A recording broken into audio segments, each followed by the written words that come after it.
बिस्मिल्लाहिर्रहमानिर्रहीम। इफ्तिखार अहमद मेरा नाम है। मैं इंग्लैंड के शहर मैनचेस्टर में रहता हूँ।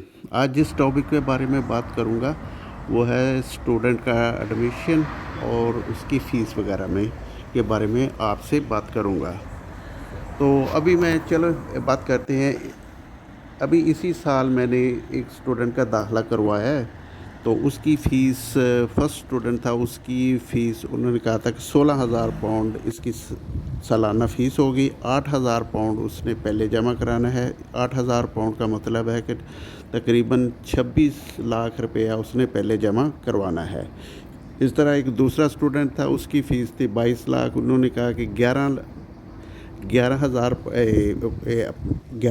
पाउंड इसकी फ़ीस है, तो तकरीबन ये बनते हैं 35,82,000 रुपया उसने पहले जमा कराना है, और बाकी जो 11 है वो उसने यूनिवर्सिटी का बाद में जमा कराना है। इस तरह तीसरा स्टूडेंट, उसका कोर्स इसी तरह का है कि उसकी फ़ीस है 10,000। तो उसका कहा है कि 5,000 आपने पहले जमा कराना है, वो बनता है तकरीबन 16,28,000। तो बात करने का मकसद ये है कि स्टूडेंट की फ़ीस वगैरह काफ़ी हाई होती है, जो एजेंट वगैरह नहीं बताते। इसके अलावा भी काफ़ी खर्चे हैं। वीज़ा की फ़ीस है 363 पाउंड, वो भी तकरीबन 11,800 पाउंड बन जाती है। तो बताने का मकसद ये है कि फ़ीस वगैरह काफ़ी होती है।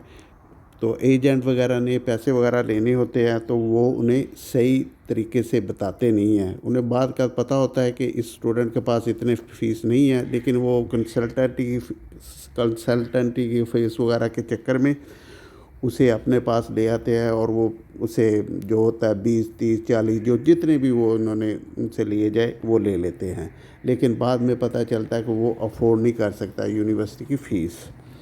तो आपने अगर एडमिशन करवाना है तो पहले प्रॉपर अपना होमवर्क कर लें कि आपके पास अनफ पैसे हैं यूनिवर्सिटी की फ़ीस देने के लिए।